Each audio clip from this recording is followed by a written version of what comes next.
I put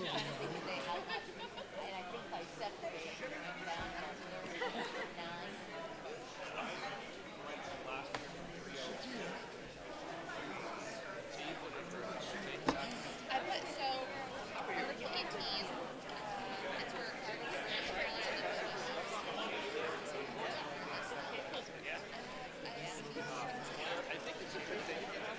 It's going to be beneficial. It doesn't make sense how we're storing items right now. They're in multiple places. The amount that I took for my office to bring those items out of Park and Rec to then bring to the school, it's just not as efficient practice. It makes sense to just consolidate into one area. The amount of work for Park and Rec and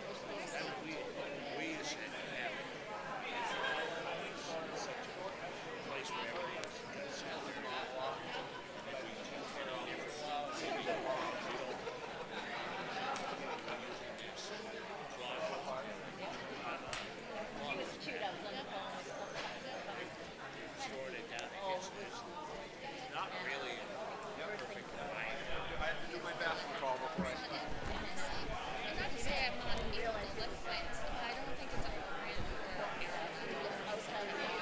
like, I'm gonna put my back out. I know, I mean, I was there for a long time, but I can write sheet. Take the whole with the air. It's still here if you got I know.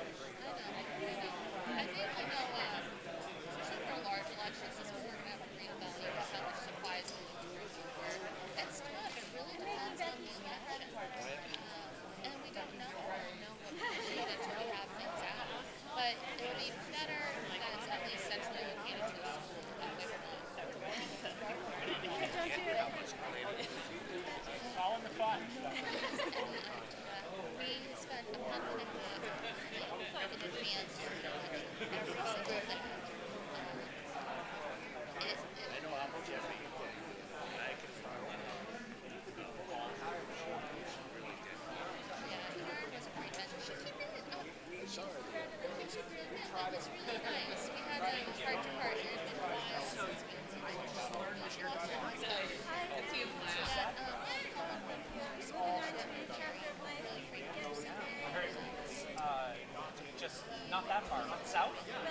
Yeah. It was very, Congratulations on both points. it wasn't easy. So, but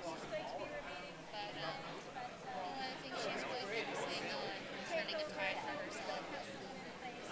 Trying, making little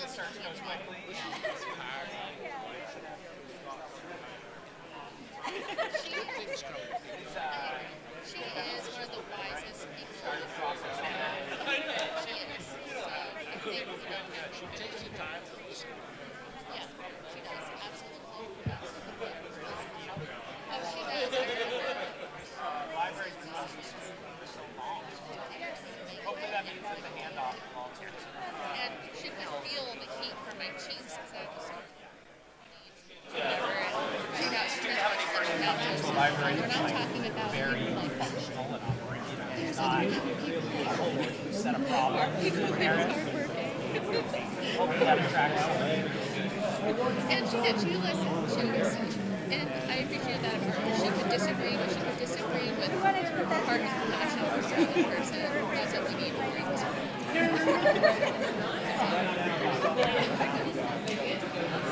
I like how you brought TikToks. Can I have one? I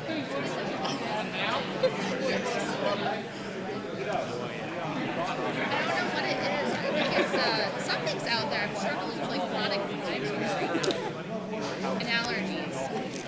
Stress. Oh, it could be stress. It could very well be that. Sure. Now, if we start talking and we inhale, we start choking. We all took CPR. We just did CPR. One thing I will advise, never take a butter knife into that. Because I did once, and it shot straight through, right into my thumb. It didn't make all the way through.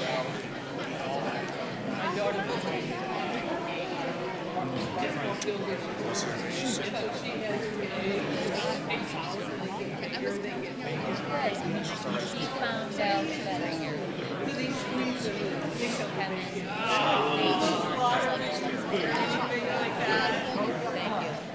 Next year, make sure I take last time. Yeah, oh, we're doing well.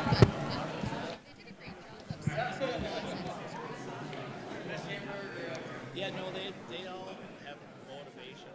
Oh, like make sure, like, hey, so coffee or something. I have to tell you. Like, Chris, I need him. Life won't be held much bigger.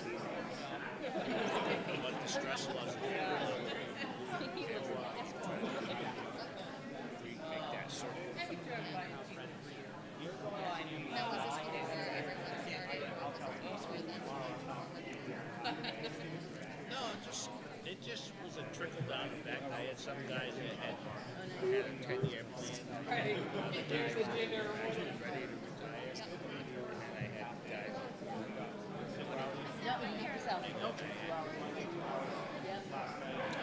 Guys who just didn't turn out smart.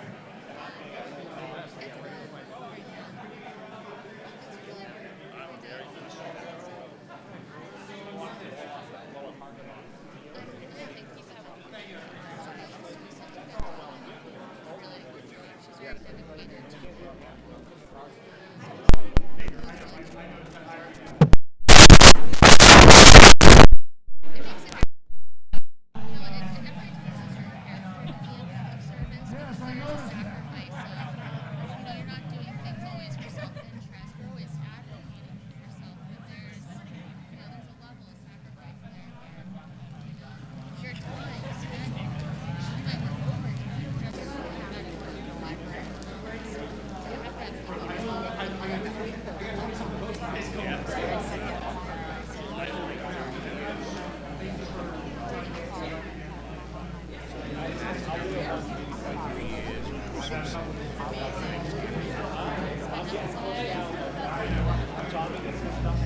Good evening, ladies and gentlemen. The hour of 7 o'clock is upon us.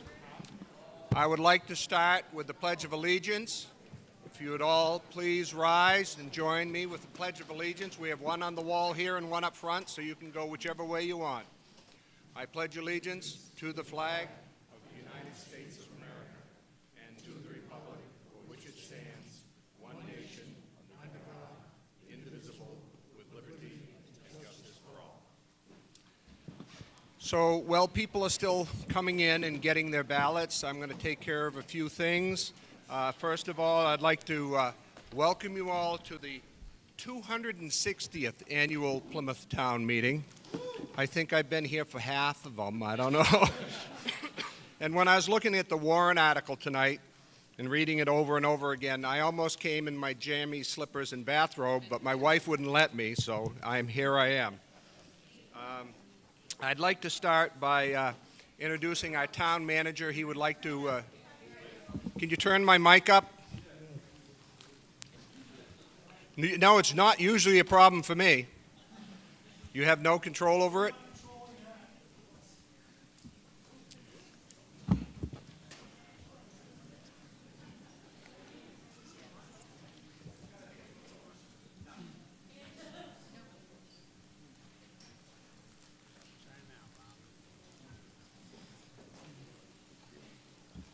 That better?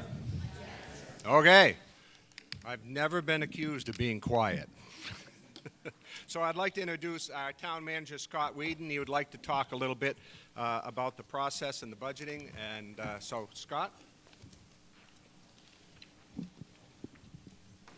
Good evening and welcome. As Bob said, my name is... Right at it. Just like it's Is that better? Better?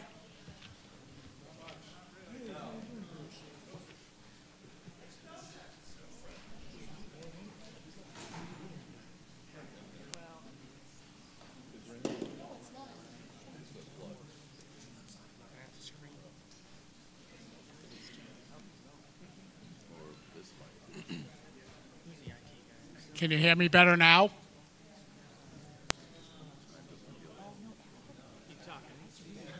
Dan, can you hear me now?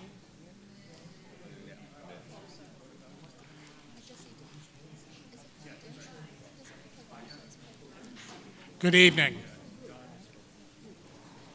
Okay, good. Good evening and welcome. My name is Scott Whedon, as Bob announced. I was appointed as town manager on November 1st, 2022. The development of the town's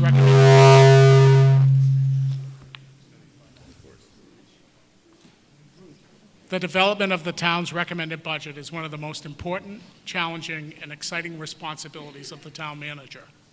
The annual budget is our largest and most significant policy document. The proposed budget is our plan in dollars and demonstrates our organization's commitment to top community priorities, our organization's commitment to top community priorities and shared values. The process leading up to its creation invites honest conversations about the critical functions we perform, areas of desired improvement or expansion, opportunities to achieve equity in the role of local government. I cannot be more honored than to present you with the 2023-2024 recommended budget. This spending plan reflects strong collaboration, thoughtful consideration, and some tough choices, with a goal of best supporting our community in the year ahead. The department heads, the budget committee, finance director, and the select board put many hours into the development of the budget. Most of all, it centers around the needs of the many types of people that make Plymouth so special. Summary of the numbers at a glance. All mentions of impact of the tax rate are estimated on the current evaluation and do not reflect any changes to revenue. The overall budget, subject to review and approval tonight, is $12,543,997 across all funds. That's a 10.8% increase over the 2022-2023 approved budget. The estimated impact on the tax rate is an increase of $2.47 per thousand. without any changes to revenue. But when this budget was submitted back in July by the department heads and all of those across, the request came in at $14,413,941. Through this entire process, the department heads, the budget committee, the select board, and myself reduced that budget by $1,800,066 across the board. As a summary to the increases, general increases include a 1.5% wage increase for firefighters based on their union contract, a 2.5% wage increase for all other town employees, inflation impacting heating, fuel, electricity, and then the final payment, alignment payment for the wage and salary study that was conducted. 3 new proposed positions to include a firefighter, a police officer, and a police dispatcher. We have provided worksheets that were located online, in the lobby of the Select Board's office, and in the back of the room tonight for review and justification in advance of town meeting. Capital projects include capital improvement program, which the town has been without for so long, proposed solar array, and a bond for the South Main Street drainage project. Again, we do have worksheets that provide an overview and justification of the projects. Key priorities. The budget supports the many core services our community relies upon, such as public safety, planning, development, town elections, public works, recycling, parks, and other outdoor spaces we enjoy, recreation programs, library, and more, while recognizing that challenges remain to maintain service levels and meeting our community's high expectations. At the same time, Plymouth, like many communities across the country, face complex challenges that require bold and innovative solutions. The 2023-24 recommended budget prioritizes the town's limited resources with the following goals in mind. Key infrastructure investments. This budget addresses infrastructure needs, including road construction on New Hebron Road and Russell Street, the South Main Street drainage project, and the proposed solar array. We will continue to analyze our road surface management study for the future and street improvements. Investing in town staff. There is nothing more fundamental to the ability of a municipal organization to provide basic service than the town employees doing their work. It is imperative that we continue to invest in the town's most important asset, the public servants who work day in and day out to ensure the delivery of community services. The recommended 23-24 budget meets this commitment through continued investment in competitive pay, full restoration of staff, especially in the areas of high community demand, town-wide activities to promote staff retention and competitive recruitment, and annual investment in employee professional development. In today's labor market, recruitment is not the answer to retention. Retention is the solution for recruitment. Changes in design and process. In previous years, the town has produced a lengthy budget document created through a manual and time-intensive process. Frankly, the finished project was not generally accessible or interesting to the public. To address this challenge, and as a first step to increase transparency and community participation, the Select Board provided a detailed summary at the budget hearings. Another financial management improvement is the town now has a comprehensive procurement policy that includes purchasing, insurance, and contracts. Both the 2023-24 recommended budget and the 23 through 29 capital improvement program were developed with input from department heads, select board, planning board, and administration. While significant steps were taken this year to improve the process to accurately measure our intended outcomes and understand the true community impact of all of our investments over the next 2 to 3 budget cycles. The other area of improvement involves how we made decisions. This year's recommended budget is one that reflects our commitment to continuous improvement. We worked intentionally across departments, often bringing department heads to the table to discuss ways to collaborate and achieve complex, multi-departmental goals. This helped us become more aligned with the town-wide objectives and priorities. We also asked departments to describe the desired strategic goals and outcomes and to continue establishing meaningful measurements that will help us determine whether projects and programs are achieving the desired results. In conclusion, recommendations about how to allocate funding must always demonstrate physical stewardship. But the best recommendations also reflect shared values, advance community priorities, address critical and emerging needs, build resilience, and improve the quality of life for all. I am confident that the 23-24 recommended budget achieves each of these goals. I look forward to thoughtful consideration tonight. We continue to work with Plymouth State University in strengthening our partnership in renegotiating our life safety services agreement. We continue to work with Plymouth Schools, SAU 48, and the building leaders of Plymouth Elementary School and Plymouth Regional High School. We continue to work with nonprofit organizations to actively seek pilot agreements, payment in lieu of taxes. And with regards to that, that was kind of the closing sentiment last year at town meeting, is we really want you to look at the nonprofit organizations. We want you to seek actively pilot agreements with those organizations. I can say I have done that since taking over in November, and we have negotiated pilot agreements. And I have a meeting tomorrow morning at 9 o'clock with another nonprofit organization in which we hopefully will negotiate another pilot agreement.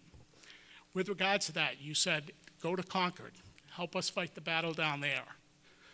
So that's been done. Senate Bill 84, which was introduced this year, was a bill that asked the Senate to establish a commission to study nonprofit organizations and tax-exempt organizations in lieu of property taxes.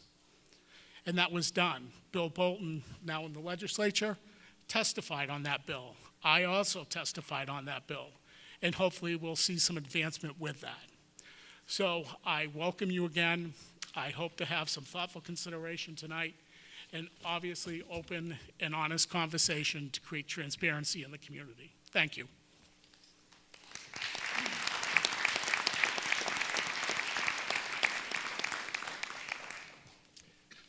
At the polls yesterday, we had the first ever I Voted sticker contest. And there were 20-some students from the 4th grade elementary here at Plymouth Elementary School who submitted their desire, what they thought our I Voted stickers should be. We had 3 finalists that people voted on. Third place was the Old Man of the Mountain, created by a 4th grader at our school on a computer.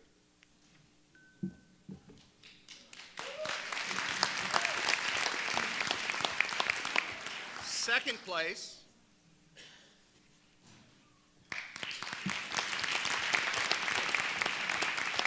and the winner is this was designed and created by Sylvia McKinney, and she received 158 votes. And this is what the I Voted sticker will be next year when you come and vote at our polls.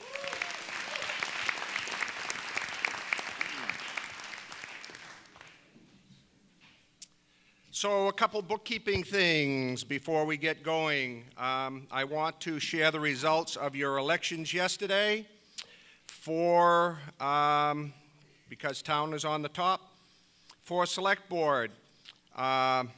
Philip Malachi Hammond had 142 votes, Zachary Terrell 273, and Marianne Barnsley 290, and I declare Marianne Barnsley and Zachary Terrell duly elected. For moderator, 377 votes. That would be me. Carol Garrity for treasurer was 366 votes. For cemetery trustee, Mark Halloran, 366. And Nick Mason had 3. And that was enough, so he gets a position. Trustee of trust funds, Michael Currier had 22 and Sarah Terrell had 4, enough for positions. And for library trustee, Joyce Weston had 38, Doug Grant had 281, and then the third person was James Coran with 47. They are duly elected, and there were some other write-in ballots. For the zoning articles, Article 2 was 285 yes, 102 no. I declare Article 2 passes. Article 3 was 303 yes, 86 no. I declare Article 3 passes. Article 4, 314 yes, 86 no. I declare Article 4 passes. Article 5, 346 yes, 48 no. I declare Article 5 passes. Article 6, 328 yes, 58 no. I declare Article 6 passes. And Article 7, 312 yes, 65 no. I declare Article 7 passes. For the Plymouth School District, there were, for Francis Gonsalves, 268. For Samuel Ghost, 287. And Jason Needon had 122. And there was a couple of other write-ins. I declare Francis Gonsalves and Samuel Gooch are elected. For the Plymouth results of the Pemmy Baker, votes cast for school board member from Campton, there were 272 votes for that person. They were all running unopposed. In Campton, Peter Pettingill, 291. Bonnie Acton for 278 for Holderness. In Plymouth, there were Lisa Ash, 348, and Jason Needon had 25. And in Rumney, 270. Article 1 was 349 yes, 28 no. Article 2 was 343 yes, 36 no. And Article 3 was 284 yes, 91 no. The results of that will come after all the towns have reported into this SAU office. I don't have that information. And the last but not least, water and sewer, Thomas McLaughlin, 243, and I declare him the winner. All right, so a couple things I'd like to draw your attention to. On pages 122 through 124 in your town report, it tells about what the moderator does and the powers. I will very simply say my job is that of a facilitator. That's it. Anything that I decide that you want to challenge, you have a right to challenge, I'll put it to a vote of the people. My job is only to facilitate and help things move along. So are we ready to move along? Okay, to the inhabitants of the town of Plymouth, County of Grafton, State of New Hampshire, qualified to vote in town affairs, you're hereby notified to meet for the annual town meeting to be held at Plymouth Elementary School on Wednesday, March 15th at 7 p.m. at Plymouth Elementary. And so I will start with article, now I got to get the one in size 16 font.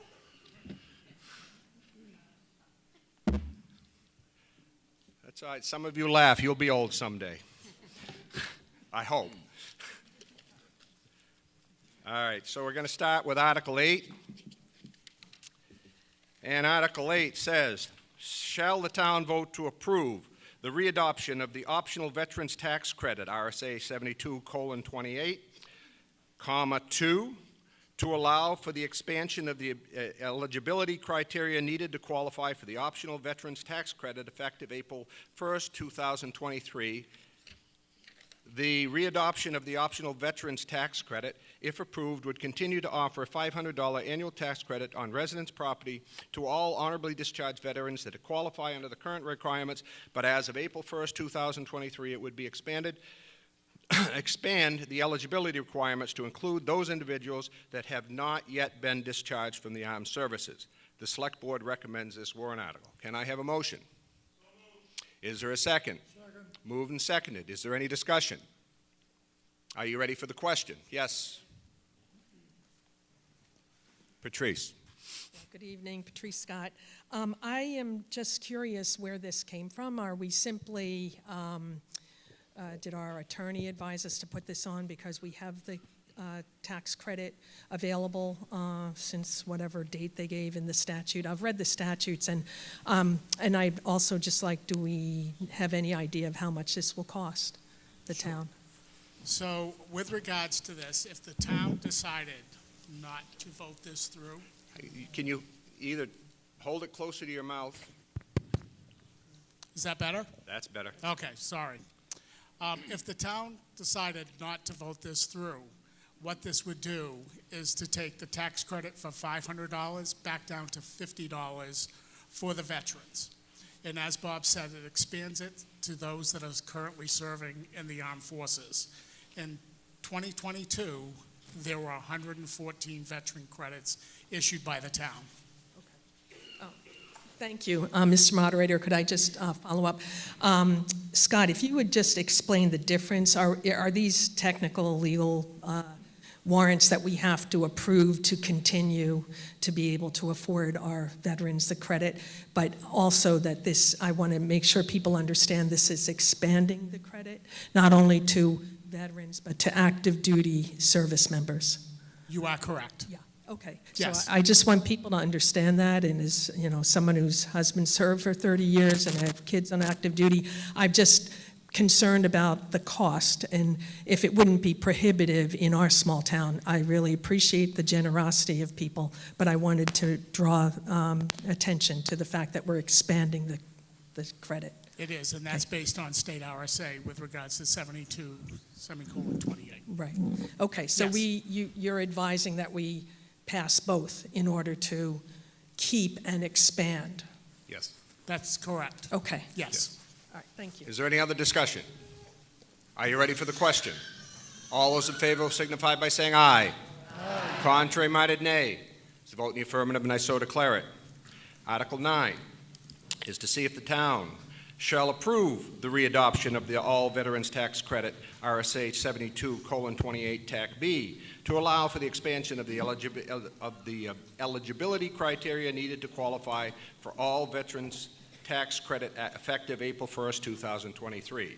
The readoption of the All Veterans Tax Credit, if approved, would continue to offer $500 annual tax credit on residential property and to all honorably discharged veterans that qualify under the current requirements of RSA 72:28 TAC B, and it would expand the eligibility requirements to now include those individuals that have not yet been discharged from the armed services. And the Select Board recommends this warrant article. May I have moved? Is there a second? Second. Discussion. Are you ready for the question? All those in favor will signify by saying aye. Aye. Contrary-minded, nay. Let's vote in the affirmative, and I so declare it. Which brings us to Article 10. Article 10, the solar array. To see if the town will vote to raise and appropriate a sum of $686,000 for the building of a solar array, and to authorize the selectmen to issue not more than $686,000 of bonds or notes in accordance with the provisions of the Municipal Finance Act, RSA 33, and to authorize the selectmen to issue and negotiate such bonds or notes and to determine the rate of interest thereon, and additionally, the maturity and other terms thereof, and to raise and appropriate the bond's first-year payment of interest and principal in the amount of $100,000. Further, to allow the Select Board to accept any federal and state grants or other incentives that are available towards this project, such as a 30% direct payment in lieu of tax credits from the Inflation Reduction Act and a 10% bonus for being a low-moderate income community from the same, and rebates from the Public Utility Commission. The Select Board recommends this warrant article. May I have a motion? Is there a second? Second. This is a ballot vote. It is a 3/5 requirement. So we will be voting with, what flavor? This is vanilla. The first one's vanilla.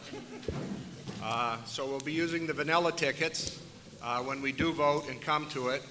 And the process that we use is you rip it in half and you put in the ballot box the vote that you wish to place, either yes or no, and because it's vanilla flavored, you get to eat the other half. So, Chair recognizes, yes. There is. Oh, my goodness. If passed, this will allow, see, it's on 2 different pages on my sheet, that's why. If passed, this will allow the Select Board to enter into contract with Barrington Power, I remembered that part, to build a solar array for the town, on town property to offset approximately 70% of the town's current municipal energy needs. The town will receive revenue from the array by selling annual renewal energy credits and annual payments from the New Hampshire Electric Cooperative for the energy generated by the array. After the loan and maintenance costs, the expected revenue of the town for the solar array is anticipated to be $22,263 per year, which equates to $1,239,548 over the 30-year life of the project. And again, the estimated net tax impact of this warrant article is 20 cents per 100,000 in property valuation. Now may I have a motion? Do I have a second? Second. Okay, now you're up. Grace Garvey from the Plymouth Energy Commission. I'll try and be brief. Back in '22, the town passed a warrant for us to research in collaboration with the Select Board and come up with a proposal for a solar array that would offset the municipal power needs. And by that I mean for the buildings and the street lights, things like that. So we ended up in our request for a qualification process. We interviewed some solar contractors and selected, or actually recommended to the Select Board that they engage in a memorandum of understanding with Barrington Power. The Plymouth Energy Commission has been kind of in the trenches with Barrington Power over the last however many months that's been, since August when we signed a memorandum, to choose an optimum location, best sizing for an array to meet the municipal energy demands, the electrical demands specifically, and then to research grants and rebates and appropriate funding. As the warrant pointed out, the array that we came up with will offset about 70% of the municipal electricity demand. The proposed site at this point is across from the airport. It's a cleared field already. It needs very little site work in order to install the array, which would take up about 3/4 of an acre. The idea would to feed it onto the grid there and also maybe tie in with the building at the airport where they could benefit from the solar generated right there, from the energy generated right there. The modeling that is in, the modeling that's at the front table, and I hope everybody was able to pick one of these up, and that is mentioned in the warrant, was developed by Barrington Power using, data that is acquired from the site and also data that's available for New England regarding solar generation. And it shows that over $22,000 would be generated for revenue, and that's above and beyond operation, maintenance, and loan costs for the first year, and actually more in the second year and so on, up to $1 million over the 35-year life of the array. The warrant is written for the full amount of the array, which is estimated at this point to be $686,000. But the town is eligible for 40% direct pay back from the Inflation Reduction Act and a $10,000 rebate from the Public Utilities Commission to offset the cost once the array is up and running and once it is commissioned. The warrant also outlines that there would be $100,000 in first year principal and interest. But we're here to give you some good news tonight that we had a quote in writing from the Community Development Finance Authority on Friday for a 3% loan. The warrant took into consideration a 7%, which is prime right now, so we would be saving 4% on a loan, and we're recommending that to the Select Board. Let's see, what else can I tell you about? We actually crunched some numbers today, and the revenue is even better with that 3% loan, so we're here to tell you that it's even better. It's very exciting. There's a little bit of a lag time, and that's why it appears that there is in the first year's budget an increase in the property tax, because we won't get any kind of incentives or grants or rebates until, as I mentioned, the array is up and running. In addition, the co-op once a year is going to cut us a check for the energy that's generated, And that check wouldn't come until March of 2024, as we're being informed from Skip Johnstone, who's at the co-op. So there's a lag time before we actually start seeing some revenue. So based on the presumption that there'd be an increase the first budget year, there'd be a decrease in the Plymouth Energy Commission's perspective. So we think this is a great time to do this. We don't know if there's going to be another opportunity for this 40% return from the Inflation Reduction Act. It's a definite financial gain for the town. It's a renewable energy investment. It helps us reduce a carbon footprint, gives us some good, reliable local energy. And let's see, the bond hearing happened in January, and after that, the select board did recommend this warrant. So with that, I'd like to just open it up to any comments or questions. I will. That's my job. Don't take my job. Are there any other comments? Please state your name when you address. I used to know everybody in here. I don't anymore. I'm sorry. Jonathan Van Scooter. So I have a quick question, and I think you might have addressed some of it, but you had said that it's, at least the warrant article says it's $22,263 per year is the annual revenue. But if you multiply that by 30, that does not equal the 1.2 million. So is there a sheet that was not included for the warrant article that kind of explains that? Yeah, please go ahead and answer.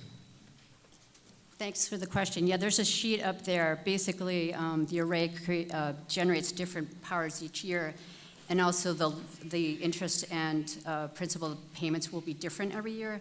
So I can certainly hand you this to help answer that question. Those sheets are up here. I can get one myself too. Okay. And I have a follow-up. Yep. So you also said there would be potentially a 40% reduction from the Inflation Reduction Act, which would be great. So if we got that plus the $10,000 grant that you had mentioned, that's $285,000. Would that just go right to the principal of the bond to pay that down to expedite that? How would the town recognize that savings? Is that a question for her or a question for you, Scott? Go ahead. I can say that we at the Plymouth Energy Commission have been in conversation with the town manager about setting up a dedicated fund into which those incentives will go to help pay down the loan. That's what we've talked about with the town manager at this point, who may give you some more information. It would definitely go towards the payment of the bond. Which would then expedite getting the bond off of our annual budget for each year beyond once it's paid off completely? Correct. Okay. Okay. I'm good. Hey. Gigi.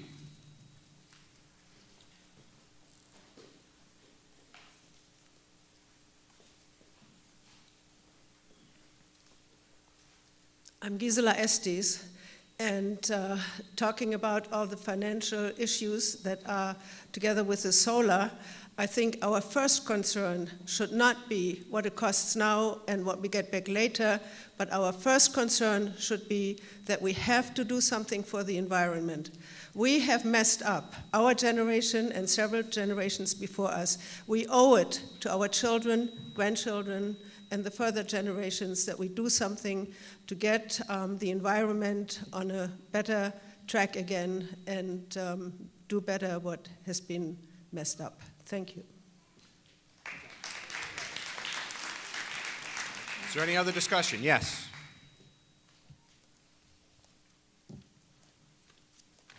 Hey everyone, Katie Bush here, previous member of the Energy Commission, and I just wanted to share my support of this project as it's something we had thought about even 4 or 5 years ago, but it makes sense now. And just to highlight, the solar array is a great first step for the town to really diversify its energy portfolio. It's a great time for this project given the incentives and the direct paybacks. So it's really a low-cost, low-risk opportunity that makes sense now. And as the technology continues to improve over its lifespan, it will just make sense for us for the future. It's going to make us money. So just wanted to be brief and show the support and that we've thought about this for a number of years, and it really makes sense now given those incentives. Yep. Joyce Weston. I just want to give a little personal story. Right now, the New Hampshire utilities have gone up 77 to 100% each, and we all know that our electric bills have gone sky high. My wife Sally and I put in 27 solar panels in 2017, and we haven't regretted the investment one bit. In the summertime, we pay no electric at all, and sometimes even have a credit. So it's worth every penny. You have to make the investment in order to get the return. I fully support this. Thank you. Is there any other discussion? Go ahead and come down so that you'll be ready by the time you get there. Go ahead, Dick, while she's getting here. Dick Hage. There are four reasons I support this. And number one, increasingly prohibitive and unpredictable energy costs for families and for our whole community. Secondly, because of our dependence on increasingly unstable foreign fuel sources for our electricity. Third, given the clearly harmful impact to Mother Nature, which has been referred to already, of our growing use of fossil fuel pollutants.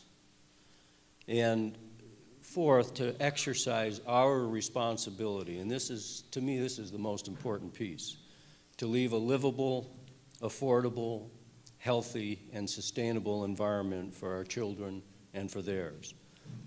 Those 4 points echo the comments I hear regularly, frequently on Main Street, and for those reasons I hope you will all support this warrant.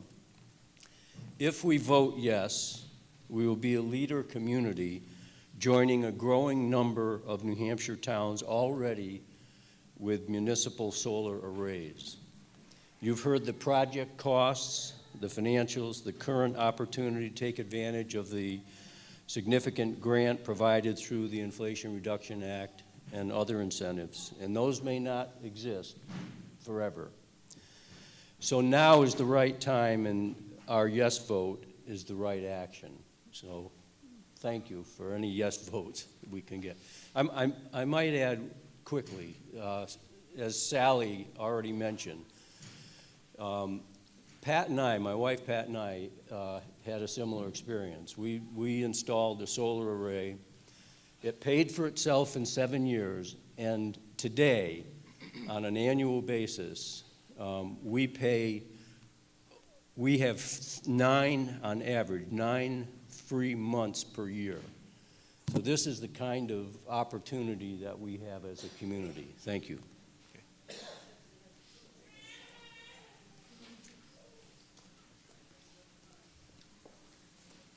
Hello, Katie Badalak. I fully support the solar array. I have a question about the numbers. The first speaker mentioned 30% credits from the Inflation Reduction Act, or she mentioned 40. The warrant says 30. So it's 30 plus the 10%. There's 2 different things in the warrant. One is 30 and one was 10. The okay, total is I thought 40. she said 40 plus 10. No, 30 plus 10? Yeah. Great, thank you. Yeah. Any further discussion? Are you ready for the question? Again, this is the vanilla ballot. This is a bond issue, which means the poll has to be open for an hour. So once I go over and show you the ballot box is empty and open the polls, we'll write down the time and we'll have the polls open for an hour. In the meantime, we'll go on to other articles and move forward. And so let me demonstrate. The box is going to be empty.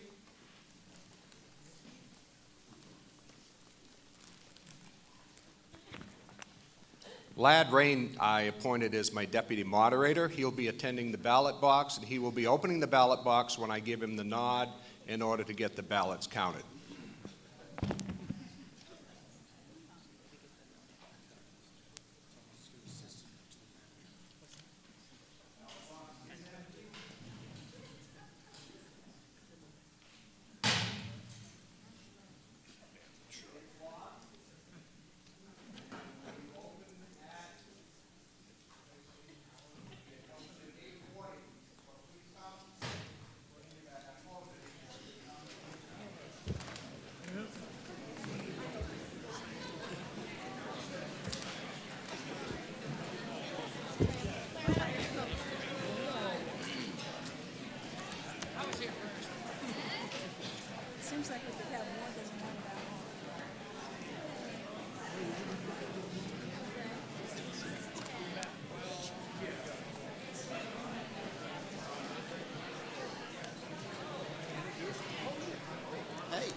I know, I tried.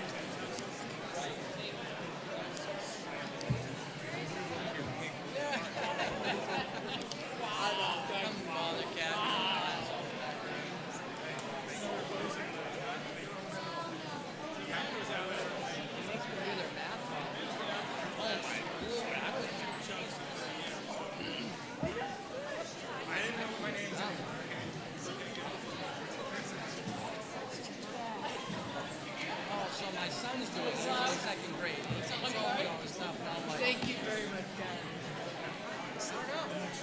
I'm like, you put the number of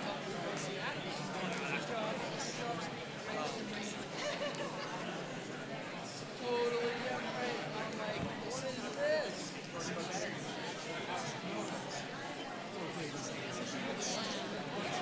Yeah. I know. I'm like, yep. Add, subtract, multiply, divide. I don't know. They always say you never have to. I just know it's a good way to do it. So things have changed. Yeah. Absolutely. Great. Three of us. Right. I'm joking.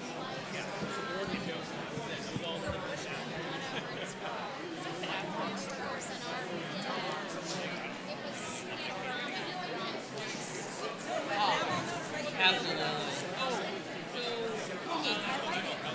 student at the high school, 170 times 4,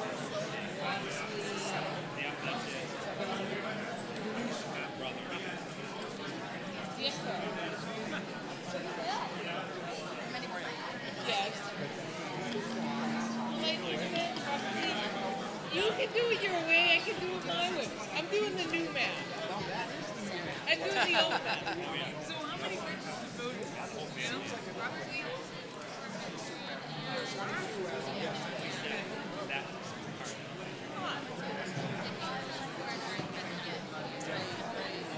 I thought that was the number of presidents. Right, that's what I...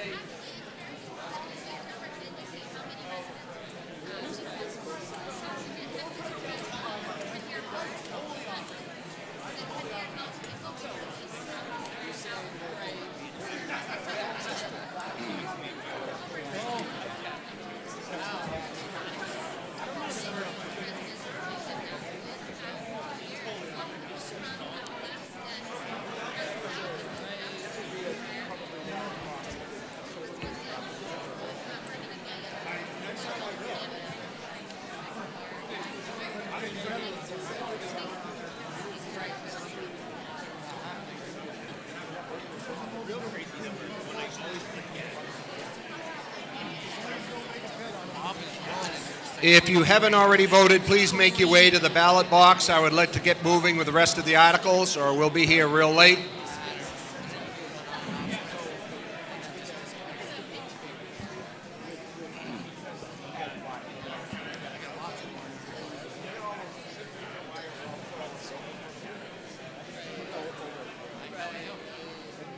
All right, I don't see anybody else waiting at the ballot box to vote. So if you haven't voted, please get up and do it now because I'm ready to go.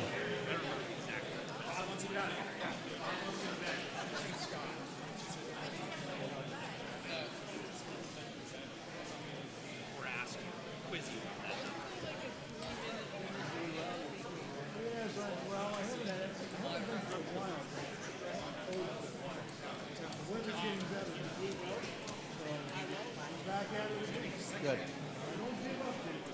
No, you don't do that.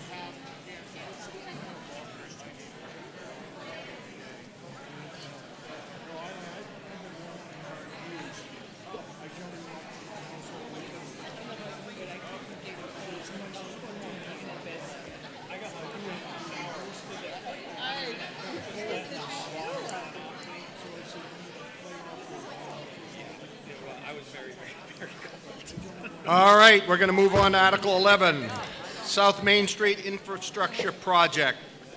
To see if the town will vote to raise and appropriate a sum of $1,800,000 for the purpose of infrastructure repairs to South Main Street, Warren Street, and Russell Street.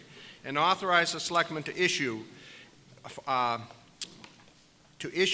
of not more than $1,800,000 of bonds or notes in accordance with the provisions of Municipal Finance Act, RSA 33, and to authorize the selectmen to issue and negotiate such bonds or notes and to determine the rate of interest thereon. And additionally, the maturity and other terms thereof, and to raise and appropriate $250,000 for the bond's first year's payment. The Select Board recommends this article, and again, this is another bond article and requires a 3/5 majority. We will be using the, is it white or gray? I guess it's white. We'll be using the white ballot for this one. That's coconut flavored. This estimated tax impact of this article is 50 cents per thousand of property valuation. Do I have a motion? Is there a second? Is there discussion? Yes. I'll know your name by the end of the night, which is a good thing. If I come up for every warrant article. No, Jonathan Van Scooter. Just a quick question, and I think I know the answer, but it is not clear, so I would like just a clear answer. We, 2 years ago, when we had the $2.5 million bond, set aside $605,000 for the highway road construction, Main Street, Russell Street. Is that what is going to be used in addition to this 1.8 to get to the 2.6 million that is needed to bridge the gap for this project? So with regards to the funding, that's a great question. Where's the money come from? So the 1.8 million is if the bond is approved. Where's the funding come from? $2.7 million federal awarded grant from the Economic Development. $900,000 funding available from a previous bond. So between those two, we bridge the gap with the 1.8 million for the 5.3 million of the total cost of the project. So are you reallocating some of that previous bond? Because in the previous bond, it was only 600,000. You just said 900,000. So where's that 300,000 coming from?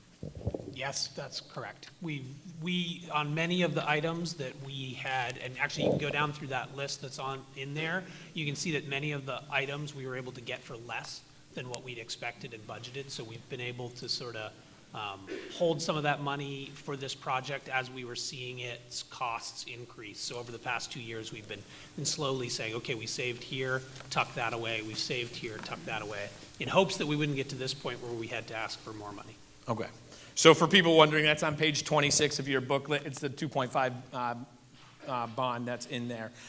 So just to follow up, if we don't pass this, what is the detriment to those streets if this drainage project is not done? So I'll tell you, the drainage in South Main Street is over 100 years old and has failed. Okay. And if we don't do this, we're going to continue with flooding issues and additional problems that provide runoff into apartments and businesses. Perfect. Thank you. Go ahead, please. You say it, because then I don't have to. Chris Woods. I am the chair of the Water and Sewer District Commission. I'd like to speak in favor of this project. We've already heard there's $2.7 million that we're getting as a grant for the town.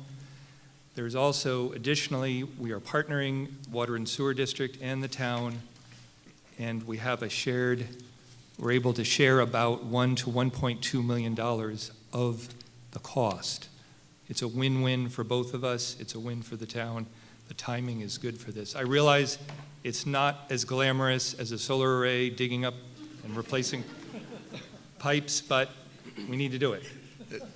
The other part of the issue is water and sewer is going to dig it up anyways, and you don't want to dig it up once and then have the town come back and dig it up again later. We could combine the two projects in order to get it all done at one time, because I don't think you would like it if Main Street was dug up twice. So, Mr. just Moderator? Just say it. Yes. One other note is the contractor that we have secured if this project goes through. We are optimistic. They are hoping that this is a project that they can tear up and complete all in one building season this year. So it won't affect South Main Street over a 2-year period, which was the original project plan. Yeah. Yes. was for this to take 2 building seasons. So we're actually very excited about the contractor that is proposed here to work with. So hopefully save a lot of frustration on South Main Street. Any other discussion?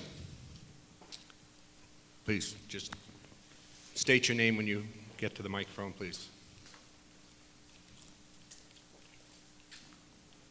My name is Will Bond.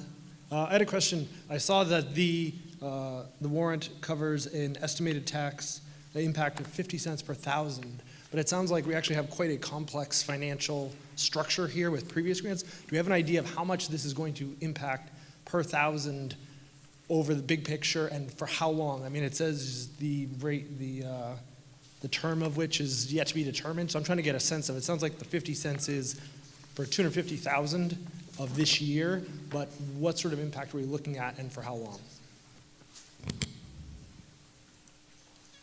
It's my understanding that the $250,000 is the bond payment every year, whether we go 10 years or 20 years.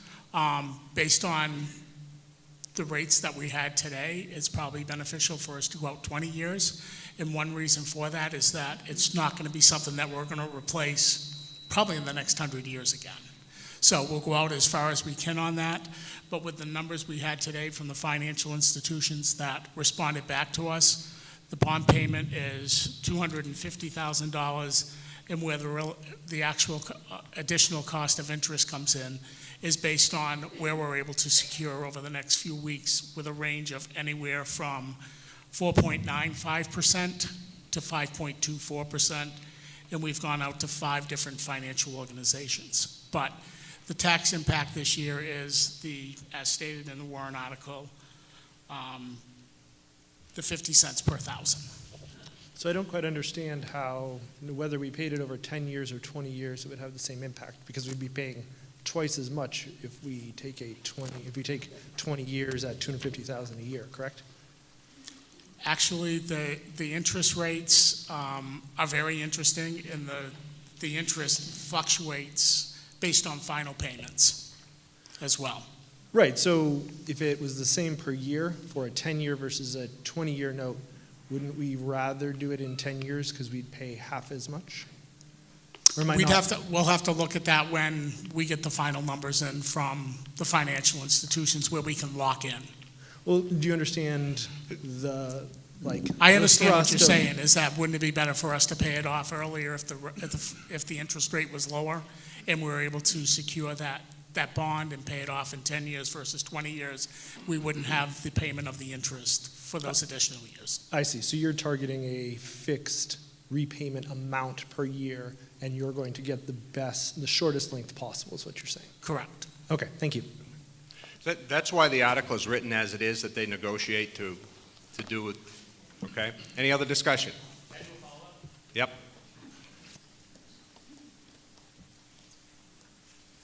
So just to follow up on what you said, you just said the interest rate fluctuated between 4% and 5% in that range, but it sounded like with the solar array, we could get a 3% bond interest rate. Why the difference if you're using the same RSA to get the financing?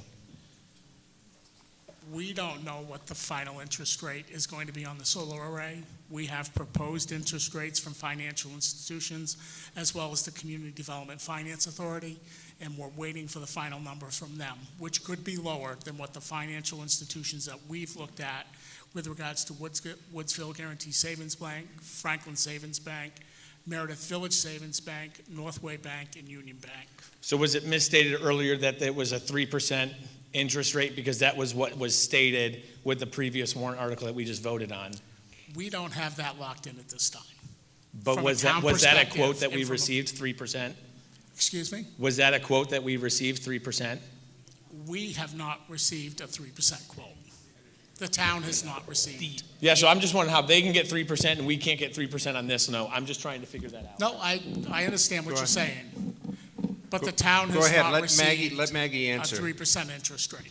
Okay, so as I'm Maggie Mumford, also Plymouth Energy Commission, the CDFA has a limit to how much they will loan. We are under the limit in terms of offering that rate. We're under the limit. And this warrant article is over the limit. So even though we're not totally locked in, that rate of 3% has been discussed, and we're optimistic. Okay. So for clarification, it's just based on the loan value. Their loan is less, they can get a lower interest rate. Yours is 1.8, so that's why it's more. Okay. Any further discussion? Go ahead. Just a quick clarification. I have in writing that we will get the 3% from the Community Finance Development Authority. I have not passed that on to the town, and I apologize. And that is a different entity completely than who the town has to deal with. We have a verbal and a written agreement. We haven't applied, but they said it's good, 3%. Okay. Any other discussion? Are you ready for the question? All right. So this again is the white ballot.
I have a couple under here.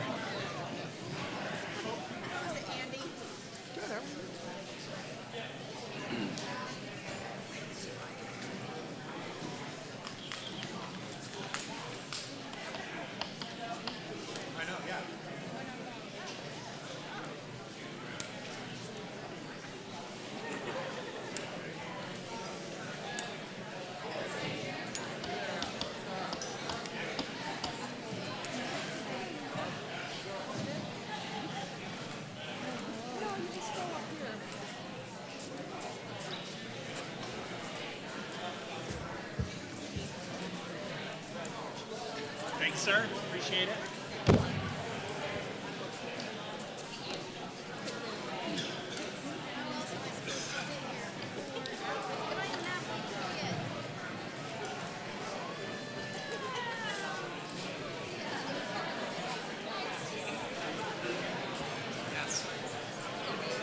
That's cool.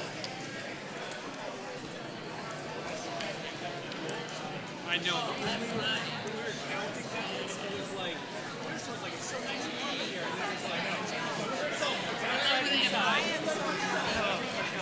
It got so brutal.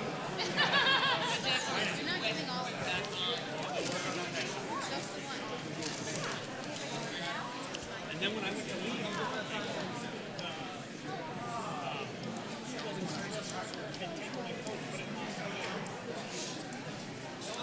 he was like, it seemed like a nice coat. I didn't know why someone had left. Like, I haven't left yet. That's Tanya. Yeah.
All right, it looks like there's not a line any longer, so let's move on to Article 12.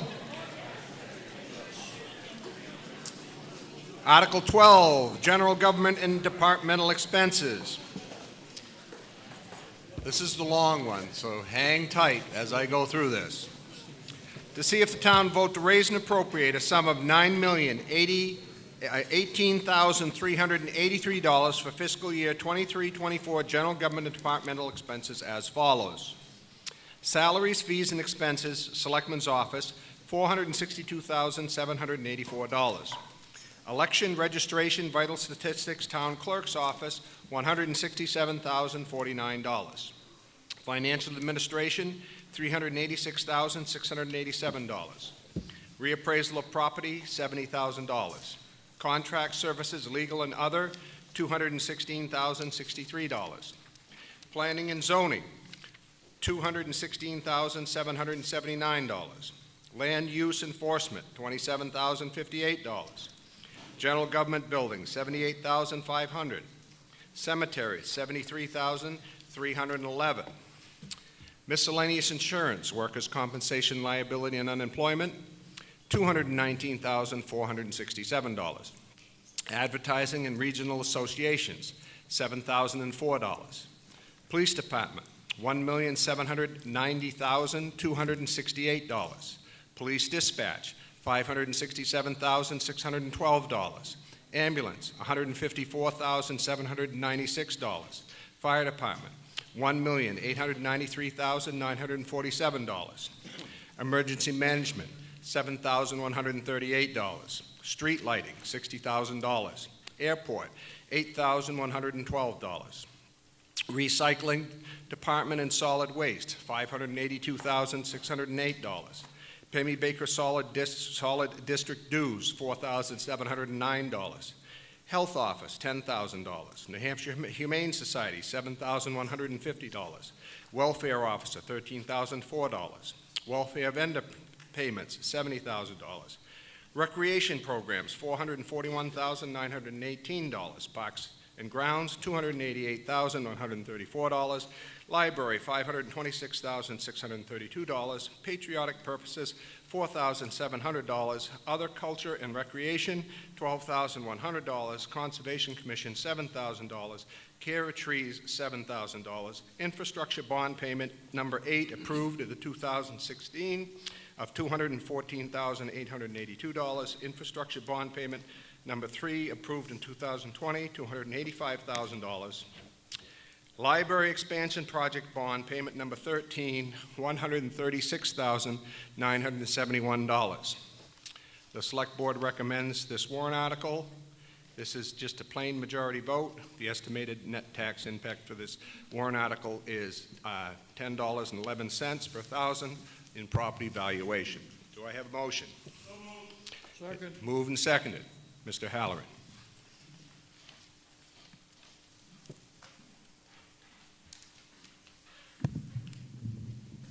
Thank you, Mr. Moderator.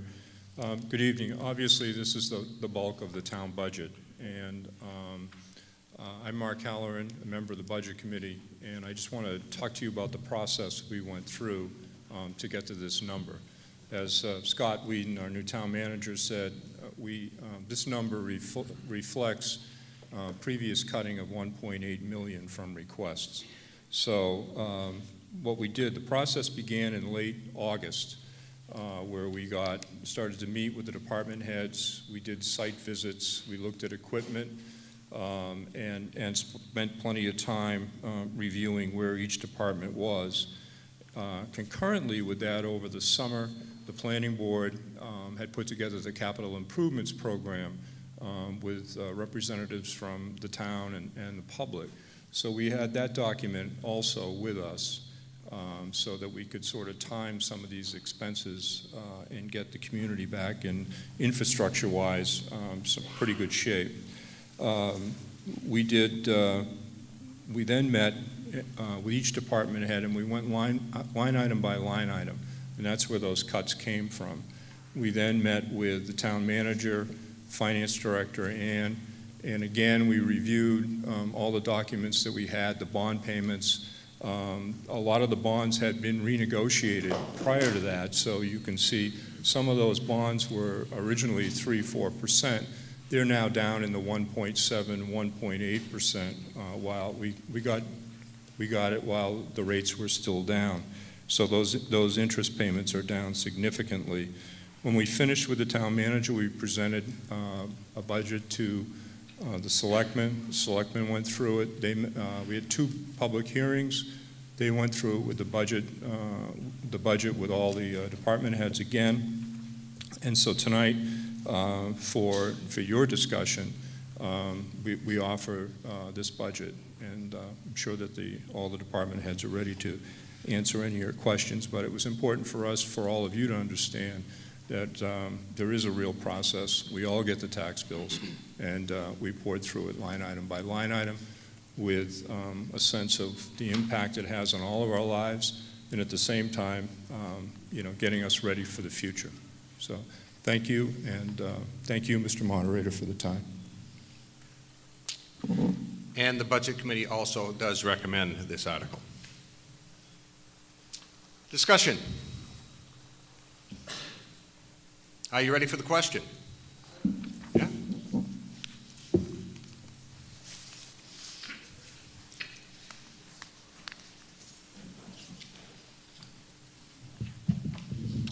Will Bond, again.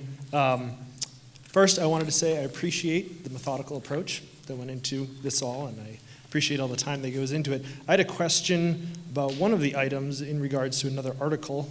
I saw that we have set aside $70,000 for reappraisal of property, but also we have Article 17 where we're asking for $58,000 for a townwide reevaluation. So I was wondering if you could just explain to me, are those distinct? They sound like they're both related to appraisals. So the reevaluation, we're going into our 5th year of the current valuation that we have. So how that works is that the first 4 years, each year they do a quarter of the property, and then the 5th year they do the full reevaluation of the town. And what happens is that the $70,000 is for future reevaluation program for the next time. The $15,000 will be appropriated for this year because there is money in capital reserve right now to fund that piece of it. I'm sorry. Yeah. I'm sorry, I'm Ann Aber, I'm your finance director. So the $70,000 this year will pay for the entire reval. They're actually out there working, they'll do a quarter of the town again. And then you've got a $15,000 warrant article besides that. That's going to save for future revals. And then you have another warrant article that's on here that's talking about a reval that's coming up in the coming year. So you've got a lot going on in your assessing process. Just quickly to add to that, on page 24, you can see the balance of the current town reval capital reserve fund.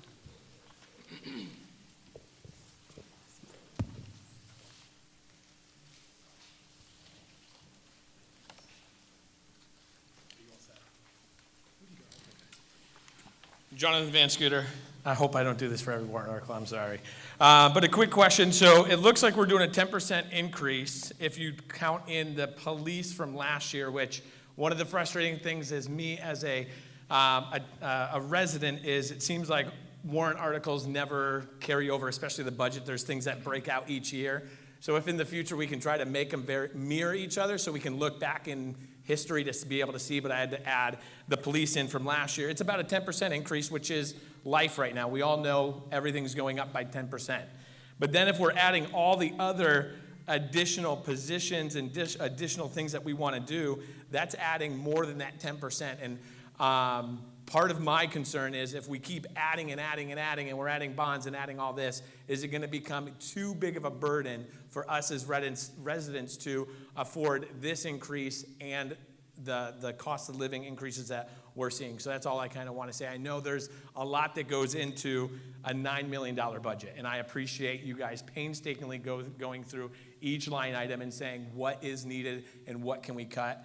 I get it. I'm an accountant where I'm at, and that's what I have to do with our budget, being a nonprofit CFO. So I get it. But at the same time, seeing it go up every year, sometimes double digits, is hard to swallow as a resident. So I just wanted to voice that. Can I address that real quick? Yes.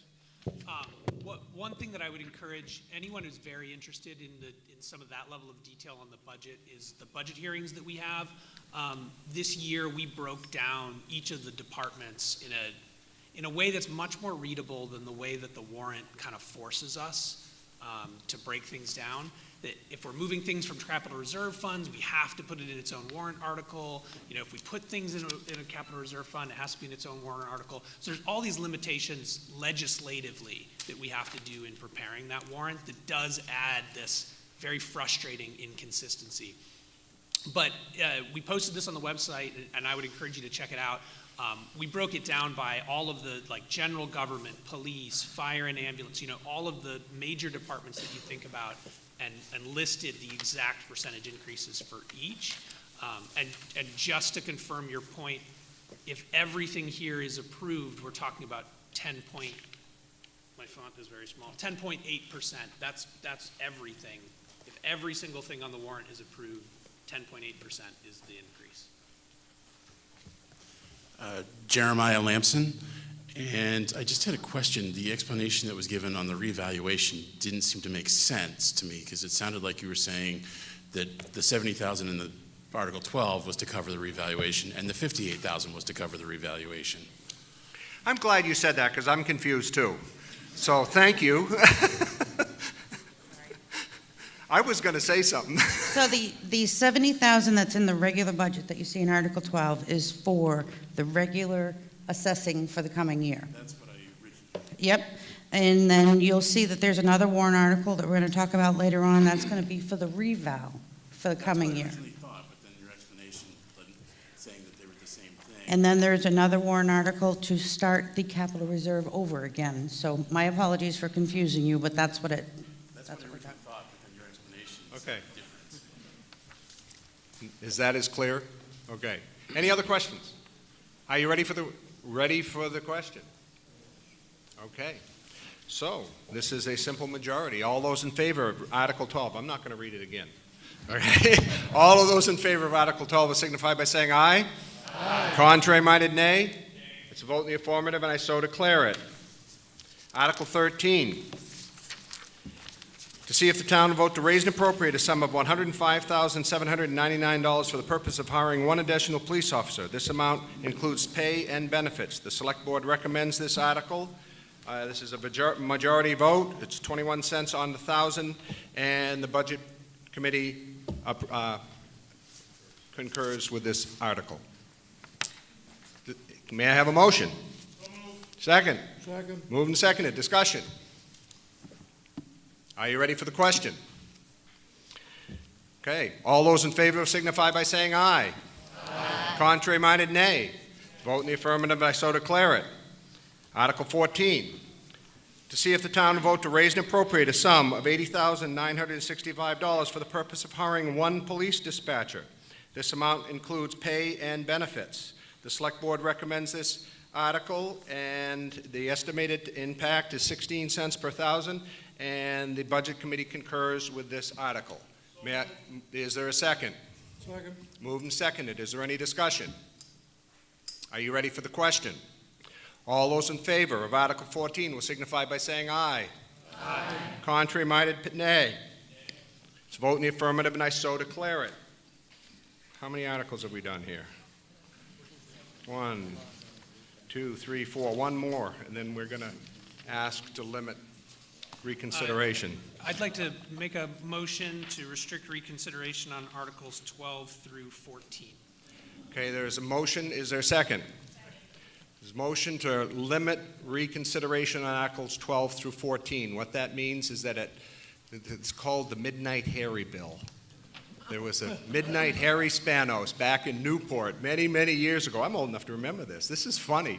At a town meeting, at the very end of the meeting, with 15 people left, they reconsidered all the articles and shot everything down.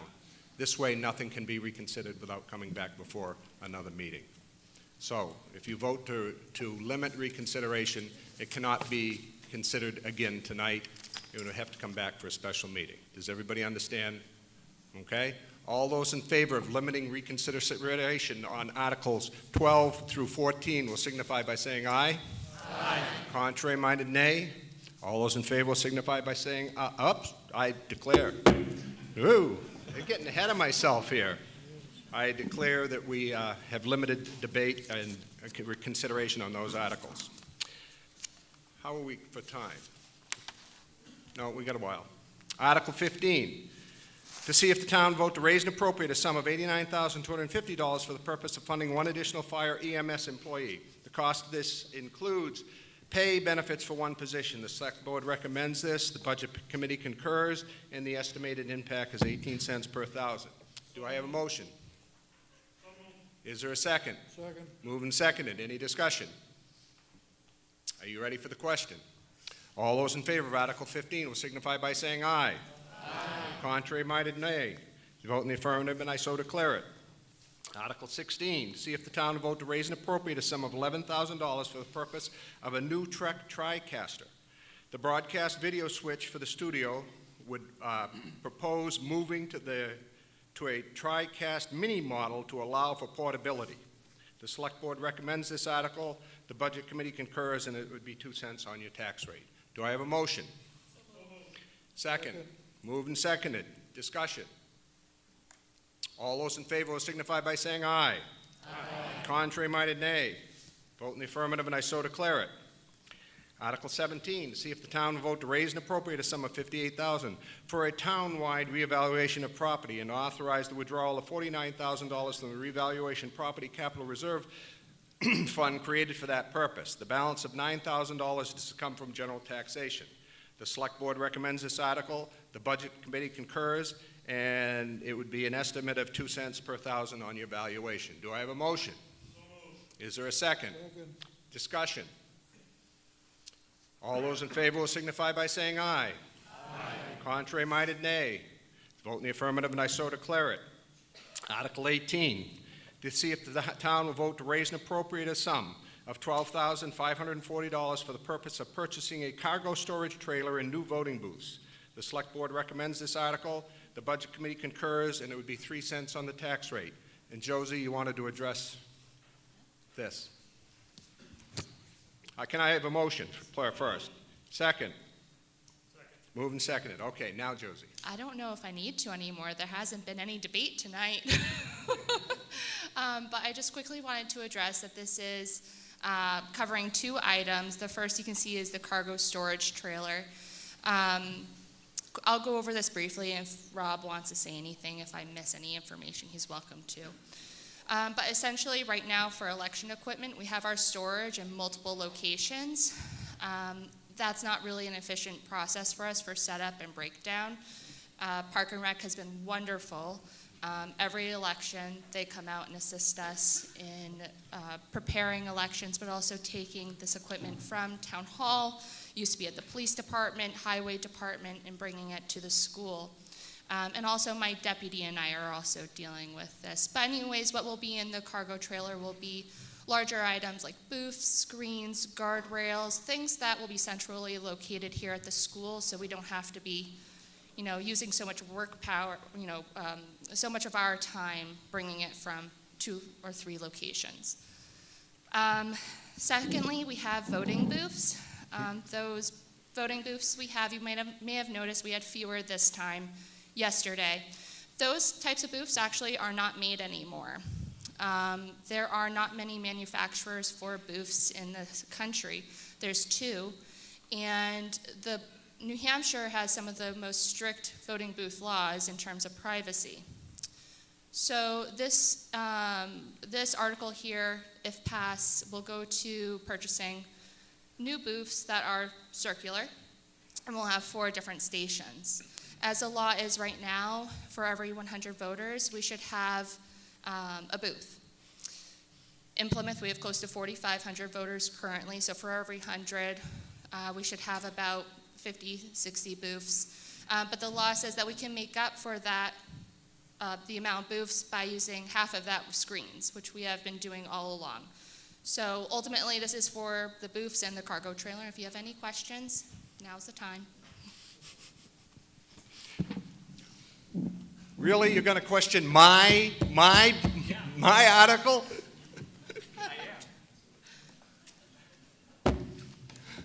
So I might come at the wrong voting time, but whenever I've come in to vote, I've never seen anybody in a booth. It's always at the screen. Do we have to have booths, or can we just use the screens? I have the RSA for you right here.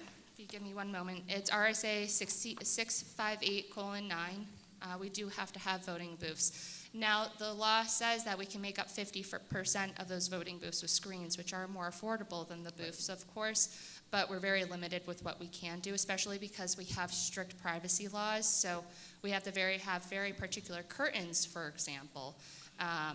So ultimately, there's only 2 manufacturers, and we're going to be using Inclusion Solutions, who actually work with almost every town in the state of New Hampshire and within New England. So we have to have at least 20 to 25, based on your numbers, of booths. Yes. So yesterday we technically violated that RSA. Yes. Because there were only 8 of them, I think, set up. Unfortunately, the booths we had are older. They're broken down ultimately. So we have a wonderful park and rec crew. Robert over here deserves a round of applause and his crew for all of their work.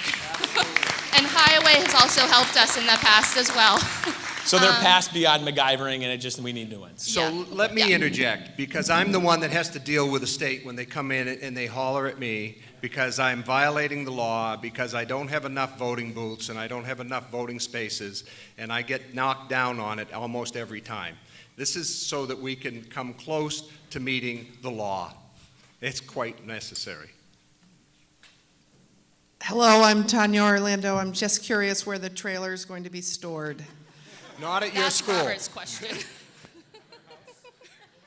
It's at Josie's house. Where's Robert? Is Robert up here? We haven't figured that out yet. Oh, yeah, okay, we haven't figured that out quite yet. I believe, though, we're thinking near Park and Rec. We will find a place for it, and Tanya, it will not be at your school, okay? Any other discussion? Are you ready for the question? All those in favor of Article 18 will signify by saying aye. Contrary-minded, nay. Vote in the affirmative, and I so declare it.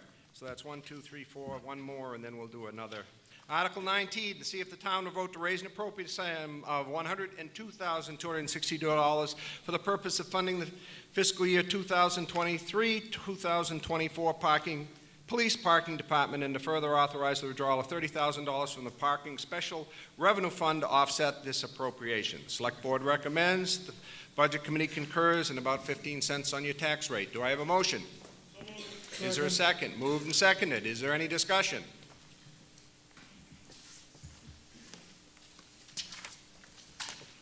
Amy Lee, hello. Can you explain to me what this $102,000 entails for parking?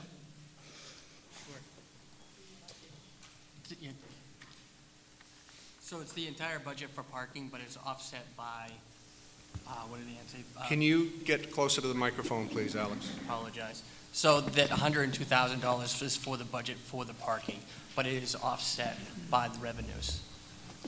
Okay. So the revenues, Amy, with regards to that parking position in 7/1/22 year-to-date has been $75,000. With regards to the revenues that are brought in, roughly $54,414 anticipated will come in, $50,000 will go to as a fund at the end of the fiscal year, and the remainder goes back to the capital reserve capital general fund in order to offset taxation. Okay. Any other discussion? Are you ready for the question? All those in favor of Article 19 will signify by saying aye. Aye. Contrary-minded, nay. Vote in the affirmative, and I so declare it. I would entertain an article to limit reconsideration. I'll make a motion to limit reconsideration for Articles 15 through 19. There is a motion on the floor. Is there a second? Second. Moved and seconded to limit consideration on Articles 15 through 19. All those in favor will signify by saying aye. Aye. Contrary-minded, nay. Vote in the affirmative, and I so declare it. And Scott, I was asked to have you introduce the people at the front table, and we have not done that. If you would do that, please.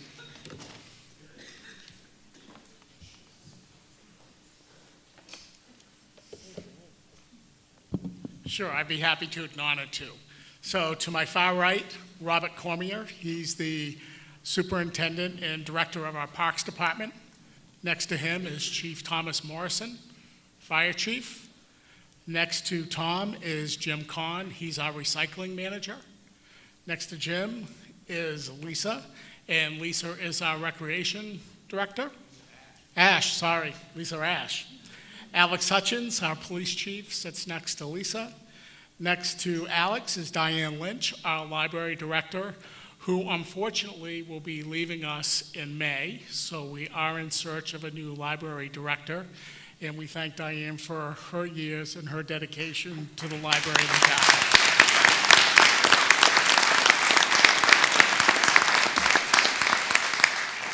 Next to Diane is Becky White. She's the assistant librarian. Then we have Josie Ewing, the town clerk. Then we have Joe Fagnet, our highway superintendent. And we have Marianne Barnsley, the select board member who was reelected last night. Then we had Zach Terrell, the chairman of the Board of Selectmen. We have Bill Bolton, Board of Selectmen. We have Neil McIver, Board of Selectmen. And we have Ted Wazinski, Board of Selectmen. And out in the audience, we have Deputy Chief Kevin Pierce, and we have Deputy Chief Nate Buffington, accompanying the chiefs here tonight. So my gratitude to all of them for putting up with me for the last 5 months and having me ask all sorts of questions and stop in their departments and speak with their personnel. But I will tell you, we have a wonderful group of individuals that are supporting the town and the community efforts with Plymouth, and I applaud them.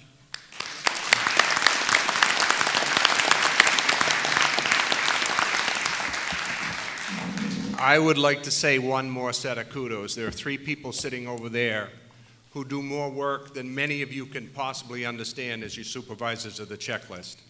The work that they do, and it's Mary Halloran, Mary Nelson, and Jane Clay.